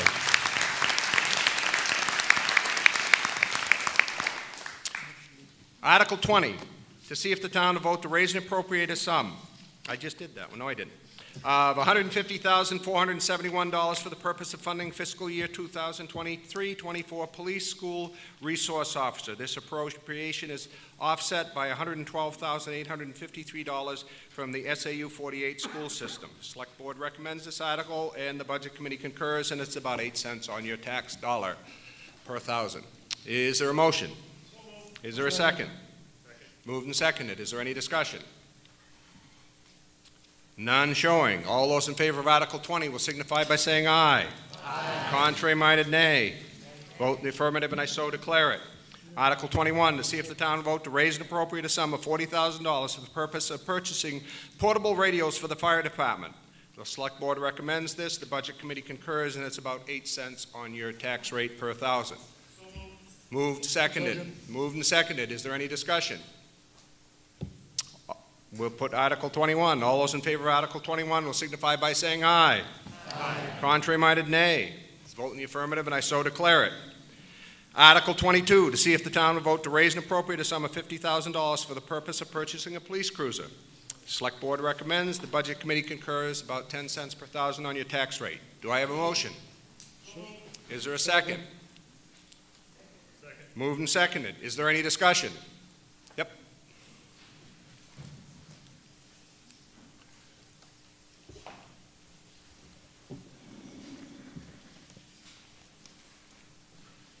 Hi, I'm Melissa Davis, and my question is, I live in the neighborhood, I live on Wentworth Street in the neighborhood where there's a lot of college housing, and it seems to me that it's difficult for the cruisers oftentimes to get through the crowds of students, and I'm wondering what I don't see in the neighborhood are officers on bikes, and if that is something that the department has considered, and if so, why it's not available.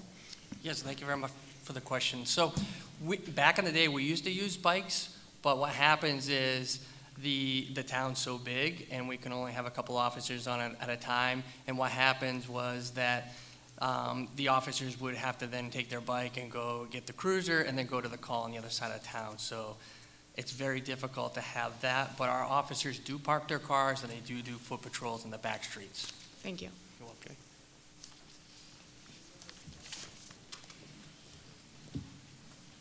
Jonathan Van Scooter. Just a quick question, why we have not been setting aside funds to replace vehicles coming up. I'm excited to see that we are starting a capital projects, kind of setting money aside, but why that hasn't happened. So that way, when we have to replace a vehicle, there is funds there that we can draw upon rather than just every time something comes up, we do have to purchase a vehicle. Sure, absolutely. Just to let you know, just a past practice, we used to do 3 cars every 3 years, so $150,000. And that's a lot for 1 year, so we've changed it. So we're going to try to do 1 car every year, so you're only asking for 1 car instead of 3 cars in 1 year. And we have started a capital reserve, and that was, I believe, one of the items in the capital reserve to do.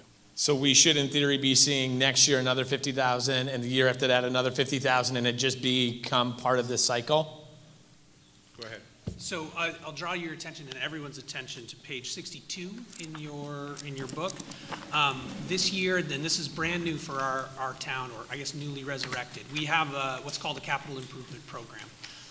And this isn't a budget, this is a plan, so we can vary from this. But in general, you can use this to get a good idea of what sort of capital items we're going to have in the warrant in the future. And in this, you can see, if you go all the way down to the police department, you can see this, $50,000 extending over many years as we're replacing and cycling those cruisers. And so by replacing 1 a year, we get to spread that impact out over many years. The reason that the Capital Improvement Committee decided, let's just pay for the cruiser each year as opposed to putting money away and then buying cruisers, is that, as many of you know, putting money in a savings account has very little interest return. But if we tax that money and spend it immediately, we don't take any penalty from holding that money for any period. So we've spread it out and we've tried to plan that capital to be consistent over a 6-year period. So according to this plan, that there's only 3 vehicles that you guys rotate through, there's no other vehicles that the police need to rotate through? So we rotate our cars. So any new car we put as the patrol officers, and then we bring those cars down to supervisors and so forth. And we try to keep our cars 8 to 9 years. So the car that would be going offline is a 2015 Ford Explorer, and it has about 120,000 Plymouth backstreet miles on it. Awesome, thank you. That's a lot of backstreet miles. Any other discussion? Are you ready for the question? All those in favor of Article 22 will signify by saying aye. Aye. Contrary-minded, nay. To vote in the affirmative, and I so declare it. Article 23, to see if the town will vote to raise and appropriate a sum of $75,000 for the purpose of purchasing a command vehicle for the Plymouth Fire Department. The Select Board recommends this. The Budget Committee concurs, and it's about 15 cents on the tax rate. Do I have a motion? Is there a second? Second. Discussion. Patrice. Thanks, Mr. Moderator. I'm just wondering if it would be appropriate in the discussion of these fire department and police items, capital items, to ask our selectmen how, if we've received any contribution from the college under the Life Safety Service Agreement, if negotiations have been ongoing, or, are we better or are we worse? Thank you. So last year, Patrice, in June, a Life Safety Services Agreement was negotiated with the university, and that was for a 1-year period. Actually, in April, starting next month, we will enter negotiation again with the university with regards to the Life Safety Services Agreement. We've asked all departments to provide substantial information with regards to the services that we provide to the university, as well as the infrastructure within the boundaries of Merrill Street to Highland Street to Emerson Street down to Main Street, because we also need to look at the roads, the sidewalks, the signage, and street signs with regards to that as well, because they do take an impact and have an impacted use by the university. So we will be entering into those negotiations starting in the month of April. So I guess the question she's asking, did we get anything this year? What did we get this year? Is that what I heard too? Yeah, so this year, the one-year extension was no increase, but also no reduction, which was an accomplishment in those negotiations. So it's $450,000, 400 even, and just confirming, 400,000 even, and they have consistently been paying that. It's the fourth. So we had a 3-year at that price, and then this was a 1-year extension. So for the past 4 years, it's been $400,000 a year from the university. Is there any other discussion? Mr. Moderator? Yes. I would just add that this is a planned replacement of a vehicle that's approaching 10 years old. And going forward, we have proposed that that be in the CIP. Any other discussion? Are you ready for the question? All those in favor of Article 23 will signify by saying aye. Aye. Contrary-minded, nay. Vote in the affirmative, and I so declare it. Article 24, to see if the town will vote to raise and appropriate a sum of $1,311,272 for fiscal year 23-24 for the Highway Department, and to further to offset this appropriation by authorizing the withdrawal of $25,000 from the Municipal Transportation Improvement Capital Reserve Fund established for this purpose. The Select Board recommends this article. The Budget Committee concurs, and it's about $2.59 per thousand on your tax bill. Do I have a motion? Is there a second? Moved and seconded. Is there discussion? I'm counting the minutes. It's 2 minutes, then I can open that ballot box. Any discussion? Are you ready? Oh, yep, I have a question. yep. Can you please tell me what we're going to do with this $1 million that we're setting aside? What is included in that? Yeah, like what are we doing with the money? So that's the entire highway budget. That funds 7 full-time employees, 2 part-time employees, one being the sidewalk plow operator and the other one an administrator. It also includes road maintenance, sidewalk maintenance, and the increases this year come from inflation with regards to the salt, calcium, sand, gravel. But it covers everything from the fuel, the heating, the electricity, maintenance on the highway garage that's located down on Green Street, as well as the insurances, health insurance, dental insurance, property casualty, workers' comp insurance are all included within that budget. Thank you. Is there any additional training for the sidewalk plow drivers? So I will say in defense of our sidewalk plow operator is I think what people have to understand is we have 6 brand new highway employees that came to us over the course of the last year. And that group has come together very well. And have we had mishaps throughout the early winter and late winter? We have. But finding people to come to work and show up knowing the overtime that they're going to have to encumber with the plowing, with the sanding, with the salting, and the sidewalk plow operator was brand new to operating a sidewalk plow and came to us, jumped right in the sidewalk plow, and has done the best that he can.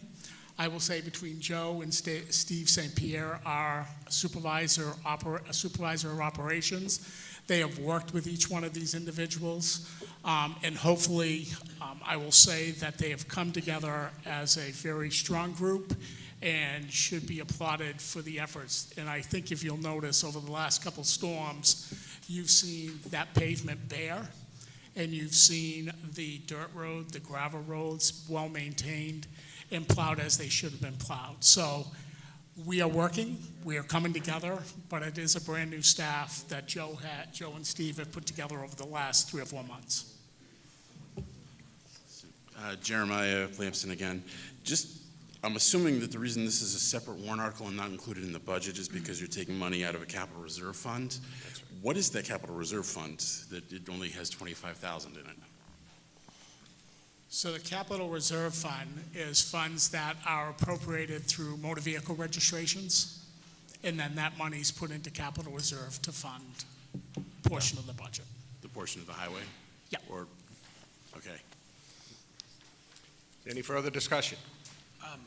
I'm not sure we addressed the question of like which roads we're intending to do this year. Maybe either Scott or Yeah, so the roads that are being addressed this year are New Hebron Road and Russell Street.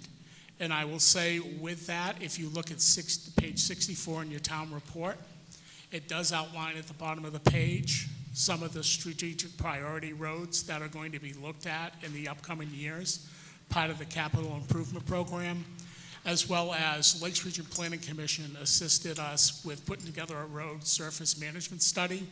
And what that does is it looks at all of the roads in towns and rates them based on how bad they are. And so we have that from a road surface management study, we have it from a sidewalk, and we have culverts. So Joe has started to strategically prioritize the roads that we will continue to add into the capital improvement program as we move forward. It's I'm going to interrupt for that just 1 second. The poll is closed on Article 10. Okay, go ahead. We want to get that done so we can go on. And wrap it up, it's unfortunate that in years past, that the infrastructure hadn't been addressed more aggressively than what it is today. And I will assure you that under my leadership with the Board of Selectmen, we will continue to look at the infrastructure in this town because we have a lot of things that we have to make ground on. Thank you. Bob, one other note on that, Bob. Yep. One thing that the study that Scott mentioned did encourage us is it is much less expensive to repair a road before it's failed than after it's failed. So I make that point so that if you see us working on or doing a resurfacing on a road that you're like, well, that road doesn't seem so bad. There is a reason for that. We're trying to stay ahead, and we've got some roads that we will be working on before they fail, rather than waiting for every road to fail before we actually repair it. Just context. Any other further discussion? Are you ready for the question on Article 24? All those in favor of Article 24 will signify by saying aye. Aye. Contrary-minded, nay. Vote in the affirmative, and I so declare it. And I'll make a motion to restrict reconsideration on Articles 20 through 24.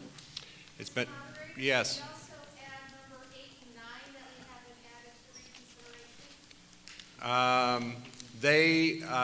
We can do that separately after the vote has been declared. No, 8 and 9 are the tax credits. I'm sorry, what? Oh, the veteran credits. Yeah. We can add 8 and 9, yes. I'll amend my motion. He'll amend the motion to include 8 and 9, as well as Articles 20 through 24. Second, all those in any discussion? Not really. All those in favor signify by saying aye. Aye. Contrary-minded, nay. Vote in the affirmative, and I so declare it. Article 25, to see if the town will vote to raise and appropriate a sum of $60,000 for the purpose of purchasing a skid steer for the recycling center. The Select Board recommends this article, and the Budget Committee concurs, and the estimated impacts is 12 cents per thousand on the tax rate. Do I have a motion? Is there a second? Moved and seconded. I don't know if I need to say my name again, Jonathan Van Scooter. Just a point of clarification, is this a second skid steer that will be purchased in addition to the one that was purchased with a $2.5 million bond 2 years ago? Yes, we're replacing a 2004. Okay, so you guys have 2 up there, we replaced one 2 years ago, and you want to replace an 04 that's almost 20 years old? We have 3 up there. Oh, you have 3 up there? Yeah. Shows how much I go to the dump. We have transfer station, thank you. Yeah. That's right. That's right. My bad. Call it by its name. Recycling center. Recycling center, it's just not a dump. So you have 3, we've replaced one, we're replacing a 2004. What's the year of the other one, if you don't mind me asking? 2014. 2014, so we won't be needing to replace one, in theory, for hopefully a few more years. Correct. Okay. Is there any other discussion? Are you ready for the question? All those in favor of Article 25 will signify by saying aye. Aye. Contrary-minded, nay. Vote in the affirmative, and I so declare it. And I think I have an answer. Do I have a total? Yes. Bring it forward, please.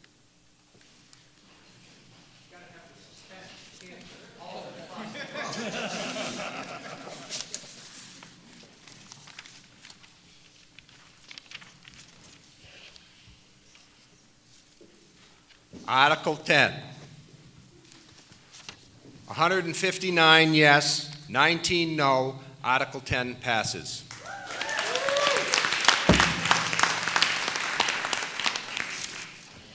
And I so declare it.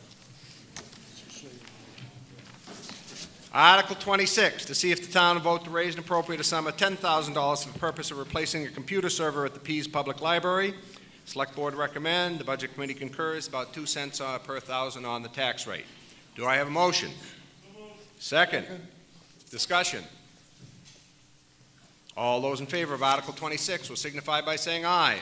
Aye. Contrary-minded, nay. Vote in the affirmative, and I so declare it. I have to tell you that my cousin, Gordy Clay, for years and years and years, every article, he would be in the back and he'd holler, "No!" So it's pleasant, it reminds me of him, and I thank you very much.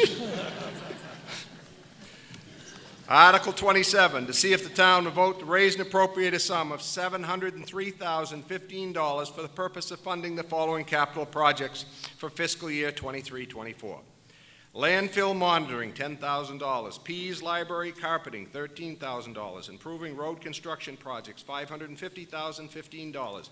Crushed gravel, $25,000.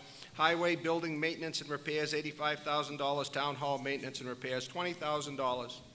The Select Board recommends this. The Budget Committee concurs, and it's about $1.42 per thousand on the tax rate. Do I have a motion? Is there a second? Second. Discussion. Are you ready for the question? Okay, Article 27. All those in favor will signify by saying aye. Aye. Opposed, no.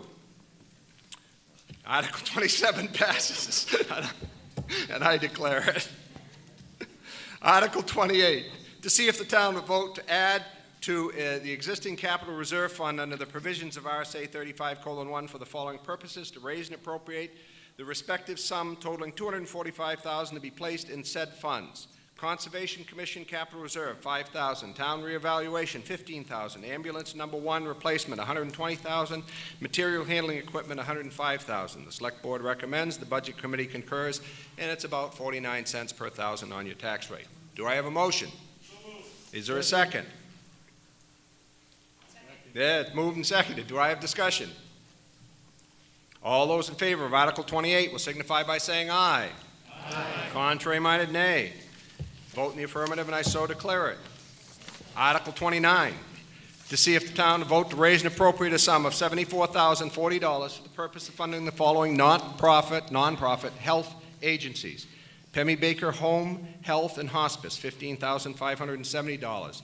Genesis Lakes Region Mental Health Agency, $5,000. Transportation Central, $2,000. Grafton County Senior Citizens, $15,570. Tri-County Community Action, $5,400. Voices Against Violence, $2,000. American Red Cross, $2,000. Pemmy Baker Center, $8,000. Caddy, Communities for Alcohol and Drug-Free Youth, $5,000. CASA, Court-Appointed Child Advocates, $1,000. Pemmy Bridge House, $12,500. The Select Board recommends this article. The Budget Committee concurs, and at about 15 cents on your tax rate. Do I have a motion? Is there a second? Second. Is there discussion?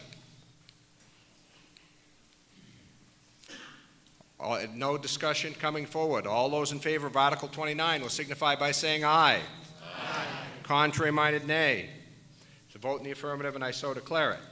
So now comes the time. We have another, 18 minutes? 8 minutes before I can open the ballot box on Article, now I've forgotten which one it is, 11, 12, whatever. Bob, in the meantime, Article 11. I'll make a motion to restrict reconsideration on Articles 25 through 29. And I have a motion to restrict reconsideration on Articles 25 through 29. 25 through 29. All those, excuse me? Can we amend that motion to include Article 10, the solar array? Could you reconsider a vote? You can't reconsider a vote like that unless it comes back to another meeting. No, that's fine. I'm glad you asked because other people were thinking it. I love people that ask questions because when you ask a question, there are 10 other people that are afraid to step up. So thank you. So, vote to limit reconsideration on those articles. All those in favor will signify by saying aye. Aye. Contrary-minded, nay. Vote in the affirmative, and I so declare it. Any other business you would like to address us? Which sticker won for the I voted contest?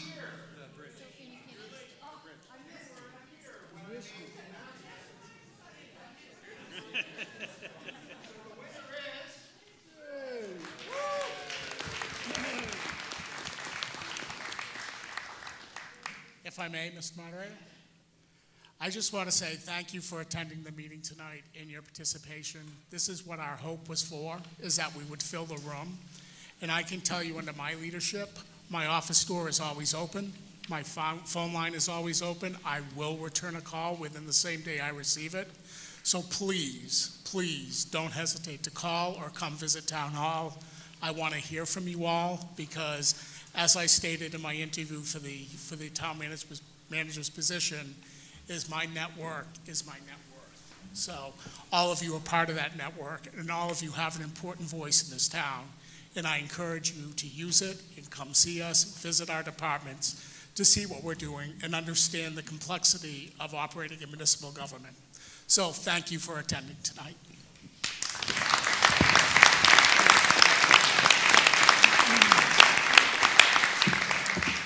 So as we wait the 5 minutes before I can open the ballot, is there anything, what?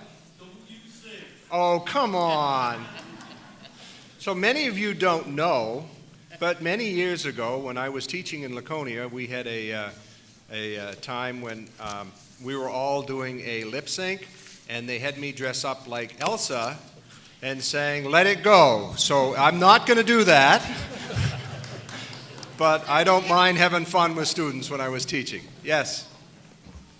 Is there video of that, Bob? There is, but I won't share it. If you look hard enough, you might find it. Kathy Kelsey, and I just have a question, not anything to do with the voting, but about why the highway department is singled out as a warrant article and other departments aren't? Because there was money coming from the capital reserve for that bill, that's account what especially. okay. Yes, that was the answer. Okay. And thank you all. I'm so impressed with our whole town, actually. Yes.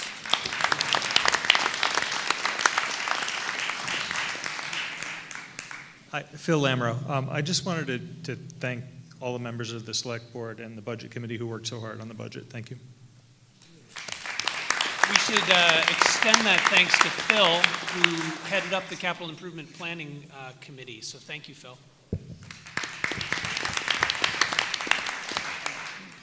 Kathy Bentwood. Kathy Bentwood. You can park that trailer on our property up by the corner of the school. All right.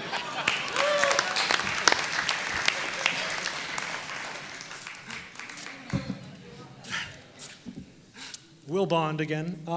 So I think a lot of people are interested to hear maybe some more details about the negotiations with nonprofits and PSU in terms of revenue, right? Because 10% raise in property taxes, yet I hear the PSU hasn't paid even matching inflation increases in the agreement we have with them, and actually it was a win that it didn't go down, which blows my mind that our property taxes would be going up 10% and we're cheering that it didn't go down. Having a better understanding of how this relationships works and what services we're providing and what leverage or knobs we have to turn to improve this, because it seems like nonprofits and the college or the university are kind of creating a big impact on our town budget. Yeah, context on the why we were glad it didn't go down. 5 years ago, the university paid $730,000. And in that renegotiation, it went down from $730,000 to $400,000. And the university informed us that their intent was to take it from $400,000 to $300,000 to $200,000 to $0. And we're trying to hold the line on that, and we would like to push back. We believe that if we can show them clear evidence and clear data on the cost that they incur on this town, that we can push that number back to a number that we feel is reasonable. You know, we don't want to be abusive of that relationship, but we also don't want them to abuse us in that relationship. So it's going to be an interesting year this year as we reopen and try to get a number that we believe is fair. So the other piece to that, that's the explanation for the university. With regards to the other nonprofit organizations, I will tell you one thing that I've addressed our assessing department to do is in April, all of the nonprofit organizations have to submit their tax information and their income information. And based on that, you can choose, pick and choose to inspect the nonprofit organizations.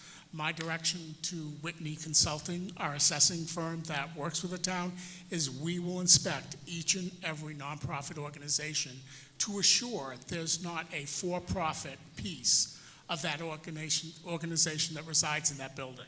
So in due diligence on behalf of the town, we will look at that, we will evaluate it, we will inspect it, and we will continue to try to negotiate with the nonprofits with regards to making payment in lieu of taxes. I guess a follow-up question I had would be, thank you for that, is I'd also heard that the hospital doesn't have their own security resources and that the town police provide those when necessary. Is that a true statement, or? The police department does provide emergency 911 response to the hospital with regards to calls for service that they have there. They do have a security agency that they employ. It's an outside agency. As with any outside security agency, there's issues with coverage. But in regards to, they do have their... I'm going to interrupt again. Sorry, Bob. The poll is closed on that article. We're going to do the count. Go ahead. No, you may finish. I just don't want to keep people here, but they don't have to. So they do have their own security agency. They do have difficulties with it. Myself, Chief Hutchins, and Deputy Chief Buffington have met with the hospital administration with regards to this and offered some suggestions in resolution to it. So the police department continues to work with the hospital with regards to providing the coverage they can from a 911 emergency call, as well as if they have an unruly subject in the hospital that needs police action taken. Thank you. Yes.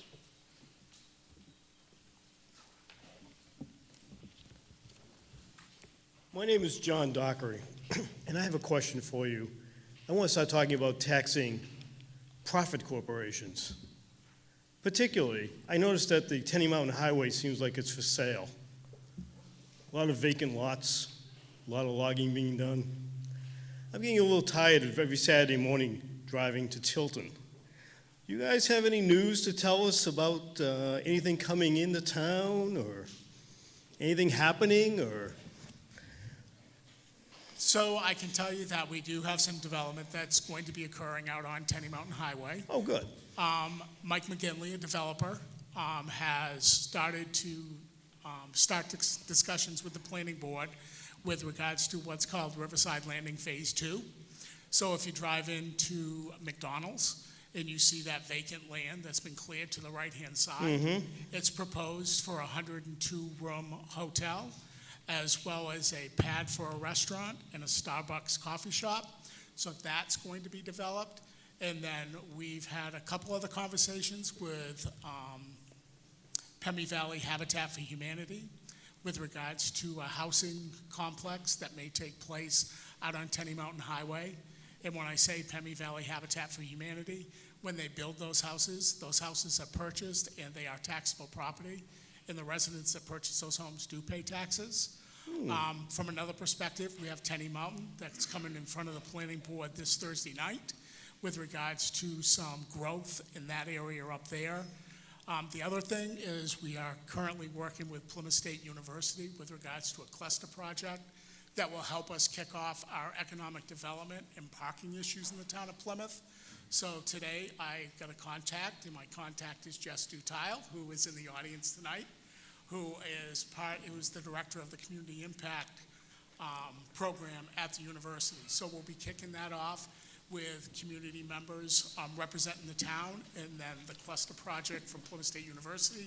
side will be professors and graduate students that hopefully will help us in develop an economic development plan to bring more business into the town of Plymouth. Good, because 10% increases every year, not sustainable. And also, the other thing I wanted to ask you was, I love downtown, the Norman Rockwell downtown area. Fabulous. Anybody ever thought about putting a ring road in the back so people can get to the bridge to get to 93 without having to go out through Rands and all that stuff? Is that under consideration, or was something that the police department would like, or the highway department would like? So You have I any can say feelings that on it? part of the plan, and Frank Miller, who's in the audience tonight, really has created a nice storyboard with regards to that area down there. And Frank is going to be part of our cluster project committee. So hopefully Frank will be able to present his information to the cluster project committee, and we'll be able to do something with that area down on Green Street. Good, thank you. All right, yes, David.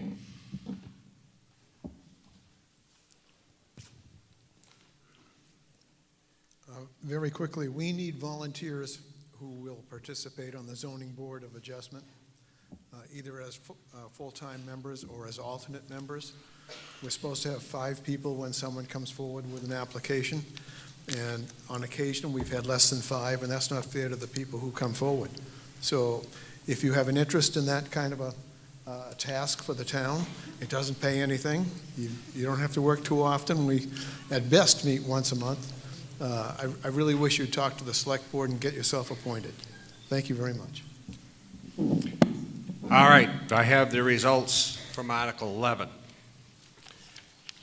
137 yes, 6 no. Article 11 passes.